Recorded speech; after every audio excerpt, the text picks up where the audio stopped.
ప్రియ దేవుని బిడ్డలందరికీ యేసుక్రీస్తు వారి అతి శ్రేష్టమైన నామంలో శుభాభివందనలు తెలియజేస్తున్నాను. మొదటి సమూయేలు గ్రంథం 1వ అధ్యాయం 6వ వచనం.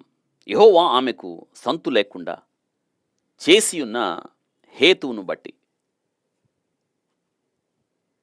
హన్నాకి దేవుడంట సంతు లేకుండా చేశాడు. ఆ హేతువును బట్టి గర్భఫలము యెహోవా ఇచ్చు బహుమానం, కుమారులు స్వాస్థ్యము, బిడ్డలను ఆయన ఇవ్వాలి, అంతే కదా. కానీ ఇక్కడ దేవుడి ఇచ్చే దేవుడే కానీ ఆమెకు లేకుండా చేశాడంట. కారణం ఏంటి? కారణం ఉంది. ఆమెకు సంతు లేకుండా చేయడంలో దేవుని సంకల్పం ఉంది, దేవుని ఉద్దేశం ఉంది.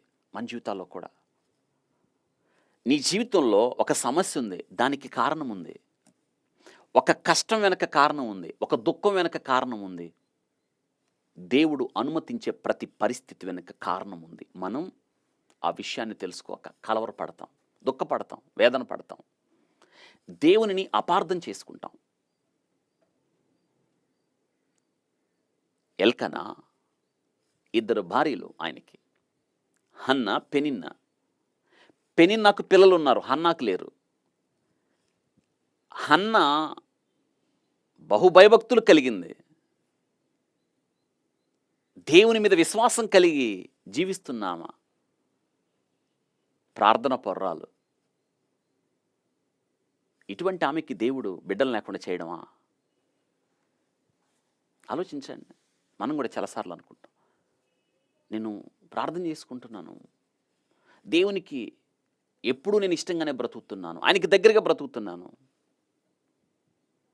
నేను ఎప్పుడూ దేవునికి దూరంగా జీవించలేదు, ఆయన మార్గంలో నడుస్తున్నాను దేవుడు నా జీవితంలో. ఈ పరిస్థితులు ఎందుకు అనుమతించాడో నాకు ఇప్పుడు అర్థం కావటం లేదు అని అనుకుంటారు చాలామంది. అర్థం కావట్లేదు కదా, అర్థమయ్యే సమయం ఉంది. దేవుడంటే భయభక్తులు లేని పెనిన్నాకు పిల్లలు పుడతా ఉన్నారు. హన్నాకు ఒక్క బిడ్డ కూడా లేడు. ఎట్లా ఉంటుంది హన్నాకి?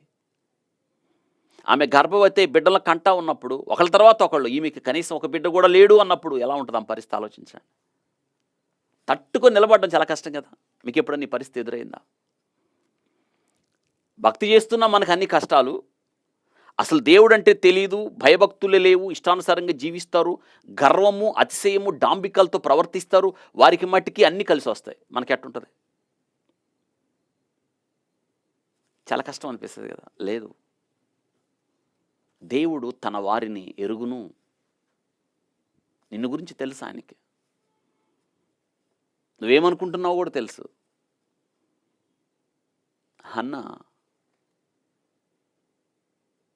కల్లోలం. నిజంగా దినాల్లో బిడ్డలు లేకపోవడం ఎంత కష్టమైన పనో కదా. పైగా పోన్లే పాపం, హన్నాకు పిల్లలు లేరు, నాకు పిల్లలు ఉన్నారు. ఆ పెనిన్న వచ్చి, హన్నా నీకు పిల్లలు లేకపోతే ఏమైంది, నా పిల్లలు నీ పిల్లలే కదా, బాధపడద్దు, దుఃఖపడద్దు, ఓదార్చకుండా విసిగించిందంట. దీన్ని బట్టి మీరు ఆలోచించండి. ఛీ గొడ్రాలా అని తిరస్కారం. ఆమె అన్నం తింటాం మానేసింది, ఏడవడం మొదలుపెట్టింది. కానీ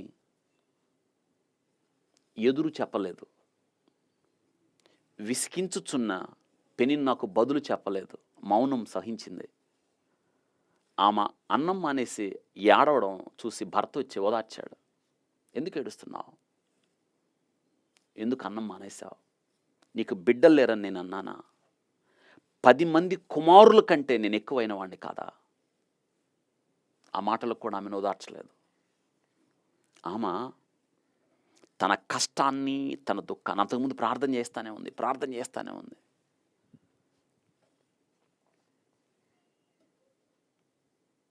ఇప్పుడు ఆమె మరింత ఎక్కువగా భారంగా ప్రార్థన చేయడానికి షీలో ఆలయానికి వెళ్ళి ప్రార్థన చేయటం మొదలుపెట్టింది.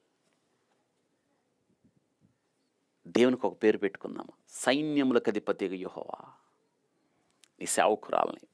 ప్రతిసారి ఇదే మాట, నీ సేవకురాలని.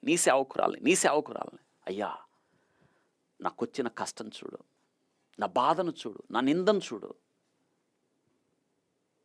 అనేమని ప్రార్థన చేసింది తెలుసా? ఆ మాటలు మనకు చాలా ఆసక్తికరమైన మాటలు.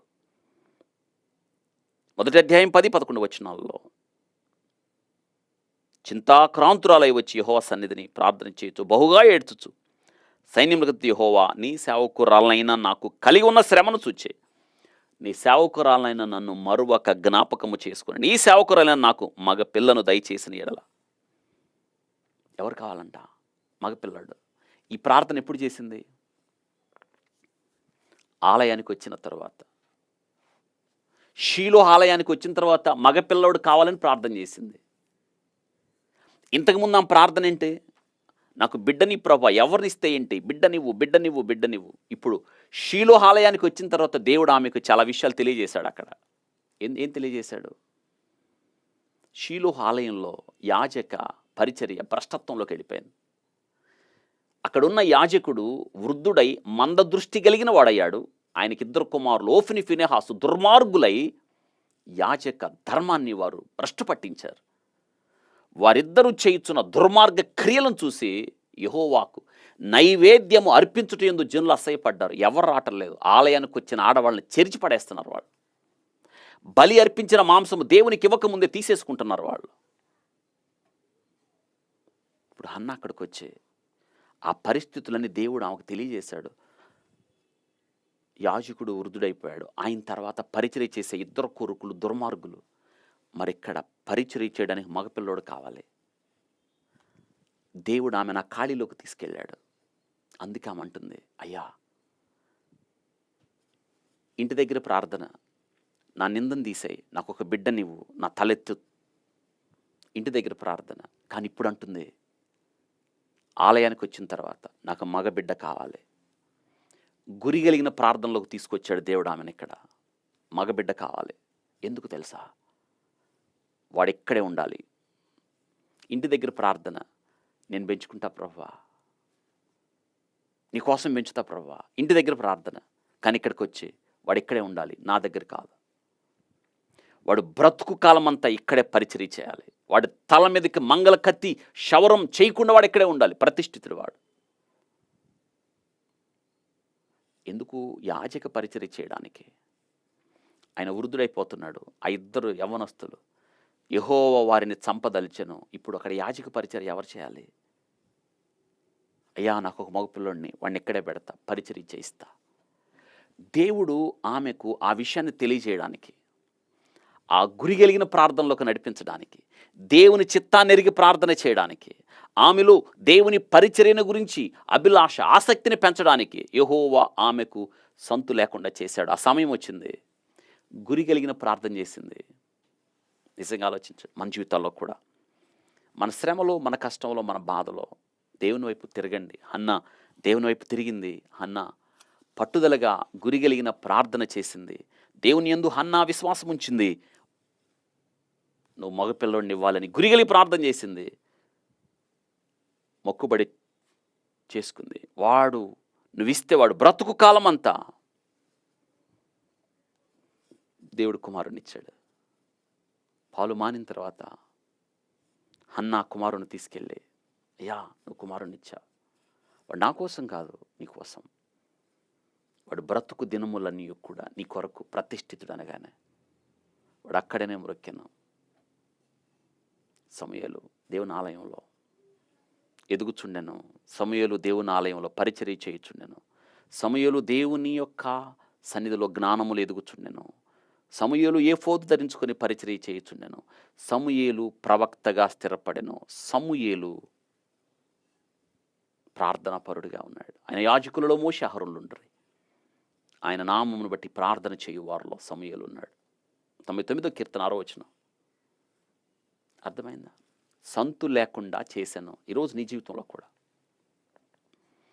దేవుడు ఒక పరిస్థితిని నీ మీదకు అనుమతించాడు. ఒక కష్టాన్ని, ఒక బాధను నీ మీదకు అనుమతించాడు. ఒక లోటుని నీ మీదకు అనుమతించాడు. లేదా ఒక అనారోగ్యాన్ని నీ మీదకు అనుమతించాడు. ఎందుకో తెలుసా? నువ్వు దేవుని దగ్గరికి రావాలి, ఆయన సన్నిధిలో ఉండాలి, ఆయన చిత్తంలోకి వచ్చి ప్రార్థన చేయాలి. ఆయన చిత్తాన్ని నెరవేర్చున్నట్లుగా, ఆయన కార్యంలో జరుగునట్లుగా, తద్వారా ఆయన నామము మహింపరచబడినట్లుగా దేవుడు మన జీవితాల్లో కార్యము చేయడానికి దేవుడి పరిస్థితులు మన జీవితంలో అనుమతిస్తాడు. నిజంగా దేవుడు ఆమెకు సంతు లేకుండా పెనిన్నాకు బిడ్డలు ఇచ్చినట్టు హన్నాకు కూడా ఇచ్చేస్తుంటే మనకు సమూయేలు ఉండేవాడు కాదు. అర్థమవుతుంది కదా. కాబట్టి శ్రమల్లో, కష్టాల్లో నిరాశపడకండి. దేవుని వైపు తిరగండి. దేవుడు మీ కార్యాలు సఫలం చేస్తాడు. దేవుడి వాక్యమును మన కొరకు ఆస్వాదించునుగా. ప్రార్థన చేసుకుందాం. పరిశుద్ధుల స్తోత్రాలు. ఈ వాక్యం ద్వారా మీరు మాతో మాట్లాడారు. మా జీవితంలో ఎదురయ్యే ప్రతి పరిస్థితికి ఒక కారణం ఉంది ప్రభా. పరిస్థితులు అర్థం కానప్పుడు మీ వైపు తిరిగి మీ యొద్ద కనిపెట్టి ఉండడానికి సహాయం చేయండి. వాక్యమైన మీ బిడ్డలు దీవించండి. మీ నామానికి మహిమ తెచ్చుకొనమని యేసు నామములో అడిగి వేడుకుంటున్నాము తండ్రి. ఆమేన్. God bless you.